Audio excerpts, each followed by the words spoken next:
friends, so our today's topic is effect of dilution. Dilution का simple meaning क्या है कि हमको वाटर ऐड करना है, किसमें? इलेक्ट्रोलाइटिक सॉल्यूशन में।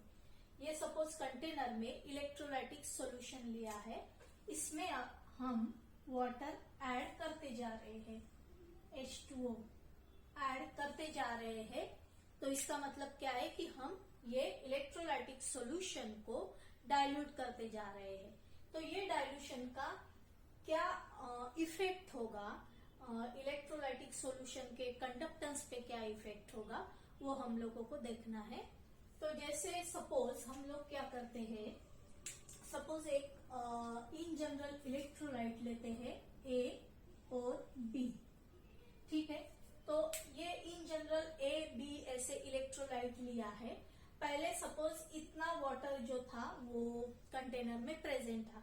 अभी क्या करेंगे, हम लोग वाटर की क्वांटिटी को इंक्रीज करेंगे, ठीक है। यहां से अगर मैंने और वाटर डाला यहाँ, मतलब वाटर की जो लेवल है वो लेवल को हम लोग इंक्रीज कर रहे हैं। तो जैसे वाटर की लेवल को इंक्रीज कर रहे हैं वैसे क्या होगा, कॉन्सेंट्रेशन जो है आयंस का वो कम हो जाएगा। पहले A और B ये जो अपना इलेक्ट्रोलाइट है उसमें स्ट्रॉन्ग फोर्स ऑफ अट्रैक्शन था। सपोज ये A+ था और ये A+B-, जैसे Na+ और Cl- से NaCl बनता है। हम लोगों ने इन जनरल AB जो है वो इलेक्ट्रोलाइट लिया है। तो जैसे वाटर ऐड करेंगे, वाटर से क्या होगा कि ये आयंस की मोबिलिटी और इंक्रीज होगी, उनका मूवमेंट और ज्यादा स्पीड से होगा। तो उसकी वजह से पहले A+ और B- ये आयंस कैसे थे, पास में थे, due to strong force of attraction. Water add करने से क्या हो रहा है, ये जो B- ये जो आयन है ये और दूर जा रहा है, ठीक है। मतलब उसका मूवमेंट जो है वो बढ़ गया है, आयंस का मूवमेंट बढ़ गया है और ये आयंस, दोनों भी आयंस जो है और दूर जा रहे हैं, क्योंकि उनके बीच में जो भी फोर्स ऑफ अट्रैक्शन था वो कम हो रहा है। क्यों कम हो रहा है? क्योंकि हम उसमें वाटर ऐड कर रहे हैं। हम लोग ऐसे भी बोल सकते हैं कि AB का जो कंसंट्रेशन था वो कम हो रहा है। जैसे वॉल्यूम बढ़ता जाता है वैसे कंसंट्रेशन कम होता है, मतलब ज्यादा वॉल्यूम में हमारा इलेक्ट्रोलाइट जो है वो डीप है, वॉल्यूम ज्यादा है और इलेक्ट्रोलाइटिक की क्वांटिटी पहले जितनी थी उतनी ही है, लेकिन वॉल्यूम हमारा क्या हो गया, इंक्रीज हो गया। तो इस तरह से हम लोग यहाँ अभी लिखेंगे कि ड्यू टू डाइल्यूशन, अगर डाइल्यूट करते हैं, ठीक है, डाइल्यूशन को हम लोग इंक्रीज कर रहे हैं। डाइल्यूशन को अगर इंक्रीज करते हैं तो कंसंट्रेशन क्या होता है, कम होता है। कंसंट्रेशन कम होता है, कंसंट्रेशन की वैल्यू कम होती है, ठीक है। मतलब ज्यादा अमाउंट जो है वाटर का है उसमें कम क्वांटिटी किसकी है, अपने इलेक्ट्रोलाइट की है, तो कंसंट्रेशन की वैल्यू डिक्रीज होती है। स्पेशली हमें कंडक्टेंस के बारे में देखना है। कंडक्टेंस के ऊपर क्या इफेक्ट होता है। नाउ इन जनरल कंडक्टेंस को कैसे डिफाइन करते हैं, ease of flow of electric current, ease of flow of electric current means कितना इजीली इलेक्ट्रिक करंट पास हो रहा है। Ease of flow of electric current is the conductance, ठीक है। अभी ये जो है इलेक्ट्रिक करंट इजीली कैसे पास होगा, अगर आयंस की मूवमेंट इजीली हो रही हो या आयंस की मूवमेंट ज्यादा हो तो नेचुरली इलेक्ट्रिक करंट जो है, इलेक्ट्रिक करंट की वैल्यू ज्यादा मिलेगी। तो ये जो कंडक्टेंस है वो किसके ऊपर डिपेंड है, कि आयंस की मूवमेंट के ऊपर डिपेंड है।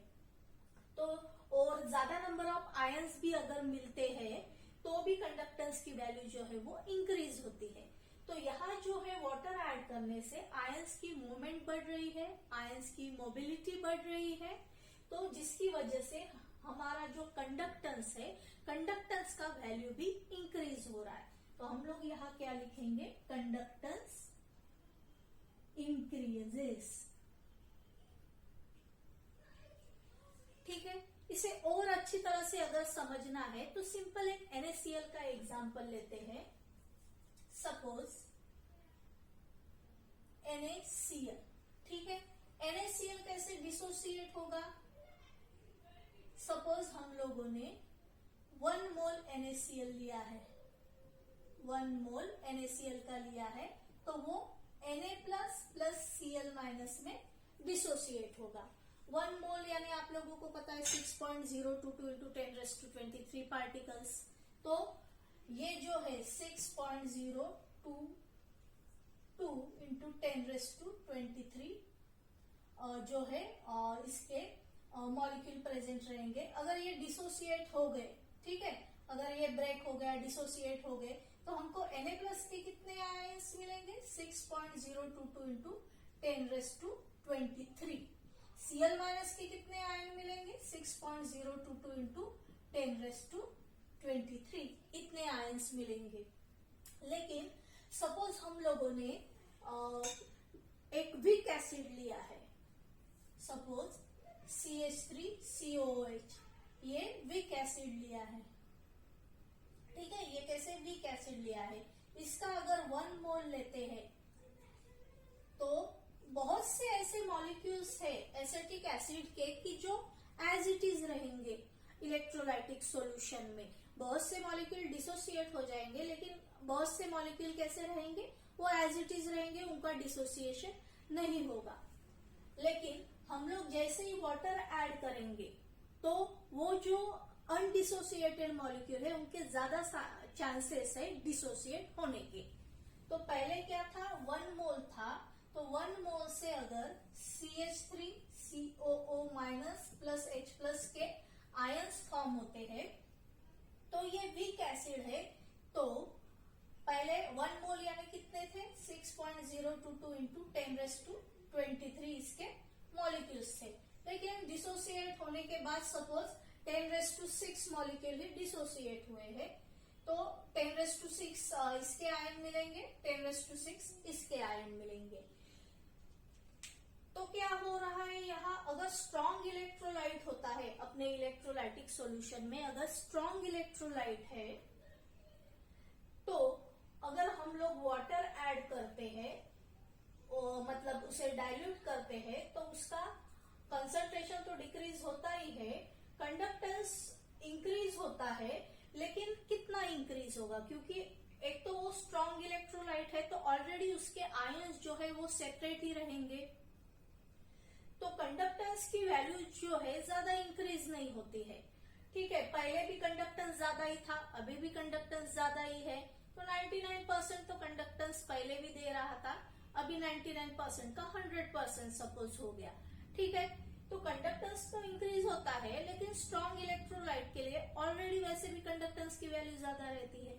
लेकिन वीक इलेक्ट्रोलाइट है, ठीक है, वीक इलेक्ट्रोलाइट है, उसका अगर 1 मोल डिसोसिएट हो रहा है और 10⁻6 अगर उसके आयन, मतलब ये नंबर बहुत बड़ा है और ओनली 10⁻6 जो है आयंस फॉर्म हो रहे हैं, तो अगर हम लोग यहाँ वीक इलेक्ट्रोलाइट लेते हैं, उसमें ऐड करते हैं, तो पॉसिबिलिटी है कि जो अनडिसोसिएटेड आयंस है वो ज्यादा से ज्यादा डिसोसिएट होने लगेंगे, मतलब कंडक्टेंस की वैल्यू ज्यादा मिलेगी। किसके लिए, वीक इलेक्ट्रोलाइट के लिए। फिर वो वीक एसिड लो या वीक बेस लो, तो किसी भी वीक इलेक्ट्रोलाइट के लिए कंडक्टेंस की वैल्यू ज्यादा मिलेगी। तो एक बार आप लोग ये देख लो अच्छी तरह से, फिर मैं आप लोगों को नेक्स्ट जो है पोर्शन वो एक्सप्लेन करती हूँ। हम लोगों ने स्ट्रॉन्ग इलेक्ट्रोलाइट किस तरह से डिसोसिएट होता है, वीक इलेक्ट्रोलाइट किस तरह से डिसोसिएट होता है वो देखा। 11th स्टैंडर्ड में हम लोगों ने स्टडी किया था degree of dissociation, which is denoted by alpha. Alpha क्या था, degree of dissociation, dissociation, degree of dissociation. ये अल्फा का क्या फॉर्मूला था, alpha equal to number of moles dissociated upon total number of moles, number of moles dissociated upon total number of moles. तो अगर पहली case लेते हैं तो इतने जो है 6.022 इंटू 10⁻23, ठीक है, इतने जो पार्टिकल्स है, या अगर 1 मोल ही लेते हैं, 1 मोल यहाँ मोल करके यूज किया गया है, मोल करके लिखा है फॉर्मूला में, तो नंबर ऑफ मोल डिसोसिएटेड 1 मोल जो है कंप्लीटली डिसोसिएट हो रहा है, और टोटल नंबर ऑफ मोल, अभी 1 मोल की हम लोग बात कर रहे हैं, सपोज 1 मोल ही हम लोगों ने ऐड किया है, तो 1/1 यानी क्या होगा, 100% डिसोसिएशन होगा, ठीक है। तो डिग्री ऑफ डिसोसिएशन क्या होगी, 100%। लेकिन सेकंड जो है वीक इलेक्ट्रोलाइट, ठीक है, उसका 1 मोल था, लेकिन 1 मोल से कुछ पार्ट ही उसका डिसोसिएट हुआ है, मतलब नंबर ऑफ मोल डिसोसिएटेड, 1 मोल अपने पास था, उसमें से कुछ पार्ट ही उसका डिसोसिएट हुआ है, ठीक है। तो कुछ पार्ट ही उसका डिसोसिएट हुआ है, तो हम लोग अगर रेशियो लेते हैं तो वो 100% नहीं आएगा, ठीक है, वो लेस देन 100% आएगा। तो यहाँ जो है in the case of weak electrolyte degree of dissociation जो है वो 100% उसकी परसेंटेज में अगर निकालते हैं तो 100% हमको डिग्री ऑफ डिसोसिएशन की वैल्यू नहीं मिलेगी। तो अभी हम क्या करेंगे कि थोड़ा और प्रीवियस नॉलेज लेंगे, जैसे 11th स्टैंडर्ड में हम लोग ने ऑसवाल्ड डाइल्यूशन लॉ भी स्टडी किया है।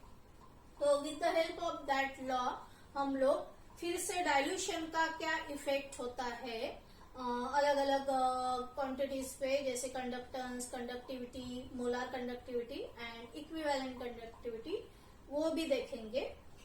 तो हम लोगों ने जो देखा है स्ट्रॉन्ग इलेक्ट्रोलाइट में क्या होता है कि डिग्री ऑफ डिसोसिएशन जो अल्फा है वो 100% ही रहेगी, ठीक है। अगर डाइल्यूशन बढ़ाते भी है, वाटर भी डालते हैं, ऑलरेडी वो स्ट्रॉन्ग इलेक्ट्रोलाइट है तो पहले भी वो डिसोसिएट हुए थे, उसके 100% जो है मॉलिक्यूल डिसोसिएट हुए थे और आयंस में कन्वर्ट हुए थे, तो डाइल्यूशन का उसके ऊपर कुछ ऐसा इफेक्ट नहीं होगा। लेकिन in case of weak electrolyte क्या होता है, जैसे 11th में हम लोगों ने ऑसवाल्ड डाइल्यूशन लॉ पढ़ा हुआ है, तो ऑसवाल्ड डाइल्यूशन लॉ फिर से एक बार हम लोग रिवाइज करेंगे, और in case of weak electrolyte जो अल्फा है या डिग्री ऑफ डिसोसिएशन है, उस पे क्या उसकी वैल्यू इंक्रीज होती है या डिक्रीज होती है, वो पहले देख लेंगे। तो इन जनरल HA करके एक वीक इलेक्ट्रोलाइट लिया है, वीक एसिड बोल सकते हो आप लोग, वो किस तरह से डिसोसिएट होगा, इंटू H+ आयन है, A- आयंस।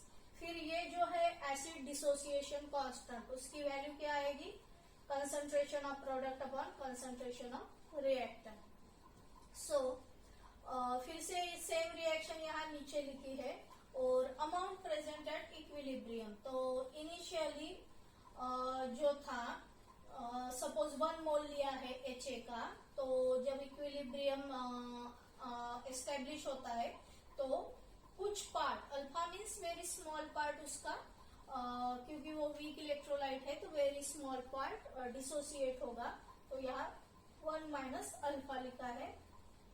H+ जो है, ठीक है, स्मॉल पार्ट डिसोसिएट हो रहा है, तो यहाँ जो है H+ का अमाउंट जो है वो alpha at equilibrium, and A- का अमाउंट भी alpha. Then concentration at equilibrium, concentration means what, जो भी अमाउंट है, ठीक है, 1 - अल्फा अपॉन वॉल्यूम अगर करते हैं तो हम लोगों को कंसंट्रेशन मिलेगा, ठीक है। तो यहाँ तीनों को भी डिवाइड किया है V से। फिर ये जो Ka है, इसमें ये वैल्यूज पुट की है, कंसंट्रेशन ऑफ H+ की वैल्यू, कंसंट्रेशन ऑफ A- की वैल्यू, कंसंट्रेशन ऑफ HA की वैल्यू, ये वैल्यूज पुट की है, और यहाँ से V जो है वो कैंसिल हो जाएगा, और हमें क्या मिल रहा है, अल्फा² अपॉन 1 - अल्फा V मिलेगा। सो K इक्वल टू क्या मिलेगा, यहाँ अल्फा स्क्वेयर 1/v को c भी लिख सकते हैं upon 1 minus alpha as it is लिखा है।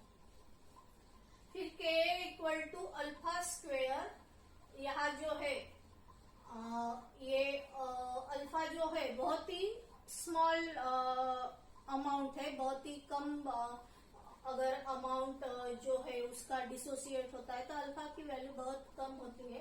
तो अल्फा स्क्वेयर c जो है उसे ये हम लोग अल्फा को कंसिडर नहीं करेंगे तो ओनली 1 यहाँ लिखेंगे। तो alpha square c upon k equal to alpha square by v मिलेगा और k equal to alpha square c मिलेगा। नाउ उसी को हम लोगों ने अल्फा की वैल्यू फाइंड आउट की है, alpha equal to under root of k by v और alpha equal to under root k by c मिलेगा। ये अल्फा यानी क्या है, डिग्री ऑफ डिसोसिएशन।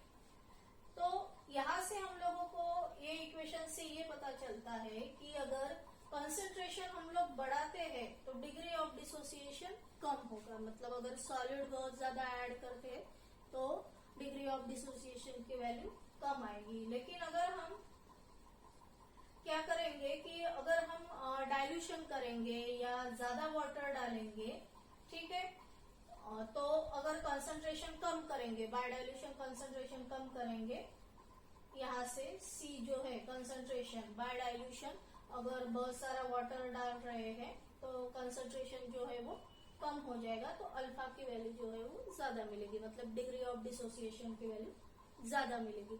तो ये इक्वेशन से भी हम लोगों को समझ में आता है कि डिग्री ऑफ डिसोसिएशन की वैल्यू जो है वो इंक्रीज होती है in case of dilution, in case of weak electrolyte. तो एक बार ये देख लो, फिर हम आगे चलते हैं। अभी हम लोगों ने ऑसवाल्ड डाइल्यूशन लॉ देखा और वहां से देखा डिग्री ऑफ डिसोसिएशन पे डाइल्यूशन का क्या इफेक्ट होता है। तो अभी हम लोग कंडक्टिविटी पे क्या इफेक्ट है डाइल्यूशन का, मोलार कंडक्टिविटी पे क्या इफेक्ट है और इक्विवेलेंट कंडक्टिविटी पे क्या इफेक्ट होता है वो देखेंगे। पहले कंडक्टिविटी के बारे में देखते हैं।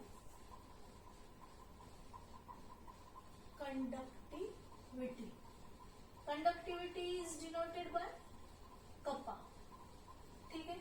कंडक्टिविटी मीन्स क्या हम लोगों ने देखा है, the conductance of 1 ml of electrolytic solution is called conductivity. तो कंडक्टिविटी हम लोगों ने 1 ml सोल्यूशन के लिए डिस्क्राइब की थी। तो सपोज ये 1 ml की जो हमने सेल क्रिएट की थी कि जिसमें 1 ml वॉल्यूम था, तो ये सेल से सपोज ये सॉल्यूशन हम यहाँ इस तरह से पोर कर देंगे, एक बड़े कंटेनर में सपोज पोर कर देंगे। तो ये अभी हमारा हो गया 1 ml सॉल्यूशन, ठीक है, ये सपोज है 1 ml। अभी क्या करेंगे, हम डाइल्यूशन करेंगे और यहाँ एक इलेक्ट्रोलाइट भी है A+B-। डाइल्यूशन करेंगे और वाटर ऐड करेंगे और वाटर ऐड करने से सपोज जो है नेचुरली वाटर की लेवल इंक्रीज हो जाएगी। तो यहाँ और वाटर ऐड करने से सपोज और 1 ml वाटर ऐड कर दिया, तो पहले 1 ml था तो अभी ये 2 ml बन गया, ठीक है, 1 ml था तो उसे 2 ml बन गया। तो अभी क्या होगा, ये जो इलेक्ट्रोलाइट है पहले 1 ml में 2 आयंस प्रेजेंट थे, लेकिन अभी डाइल्यूशन कर रहे हैं और वाटर ऐड करेंगे तो ये दोनों के बीच का बॉन्ड जो है वो ब्रेक हो जाएगा और ये इसके और दूर जाएगा, ठीक है। तो अभी इसमें हम लोग क्या देख रहे हैं कि अभी 2 ml में 2 आयंस प्रेजेंट है, पहले 1 ml में एक ही आयन प्रेजेंट था।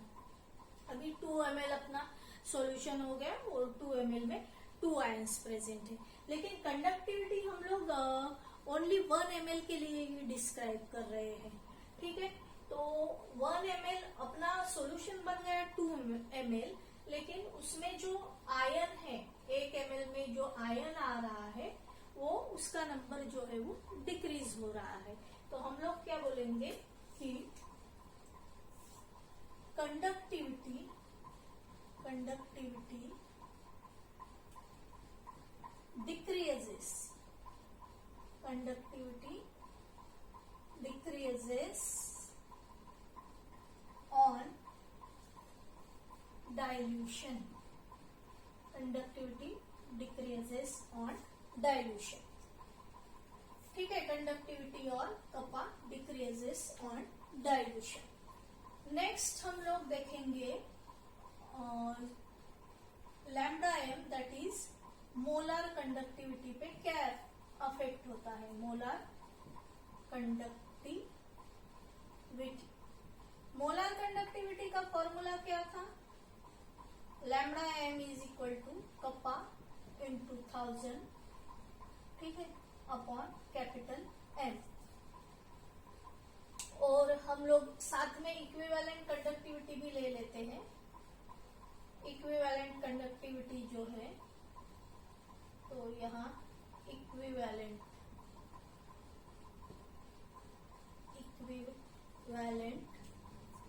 कंडक्टिविटी. इक्विवेलेंट कंडक्टिविटी उसका भी सेम टाइप से फॉर्मूला आएगा. That is equal to kappa into 1000 upon capital M. ठीक है.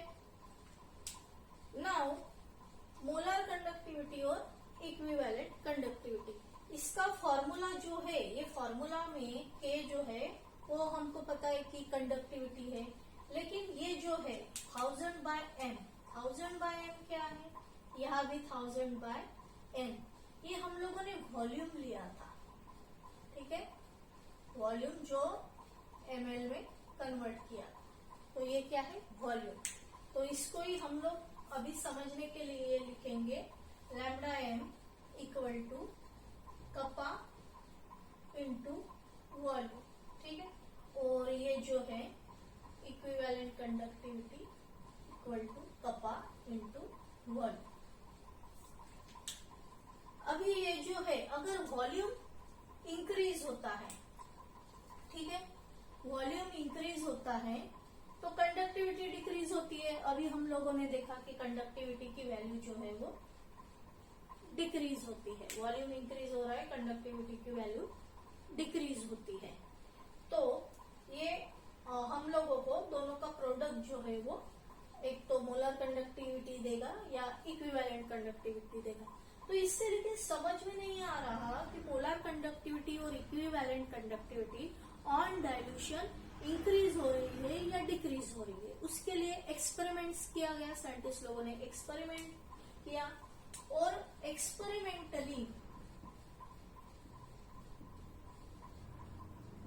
एक्सपेरिमेंटली उन लोगों ने ये फाउंड आउट किया कि वॉल्यूम अगर इंक्रीज करते हैं, डाइल्यूशन अगर इंक्रीज करते हैं, तो कंडक्टिविटी की वैल्यू डिक्रीज होती है, लेकिन बहुत ही कम डिक्रीज होती है. ठीक है. वॉल्यूम जो है वो एफिशिएंटली, डाइल्यूशन अपन एफिशिएंटली इंक्रीज करेंगे, फिर भी कंडक्टिविटी की जो वैल्यू है इतनी एफिशिएंटली डिक्रीज नहीं होती है. ठीक है. स्पीड कम होती है कंडक्टिविटी की डिक्रीज होने की. तो इसीलिए ये कहा गया कि एक्सपेरिमेंट से ये देखा गया कि कंडक्टिविटी की वैल्यू जो है वो बहुत ही कम स्पीड से जो है डिक्रीज हो रही है as compare to increase in the volume. So यहाँ से बोला गया कि मोलर कंडक्टिविटी, यहाँ बोल सकते हैं कि लैम्डा एम और जो लैम्डा इक्यू है, molar conductivity and equivalent conductivity की वैल्यू जो इंक्रीज होगी वो कम्प्लीटली डिपेंडेंट है वॉल्यूम के ऊपर. ठीक है. अगर वॉल्यूम जो है या डाइल्यूशन जो है वो इंक्रीज करते हैं तो मोलर कंडक्टिविटी और इक्विवेलेंट कंडक्टिविटी की वैल्यू भी इंक्रीज ही करेगी या बढ़ेगी. So I hope you understood all this. So thanks for watching this video.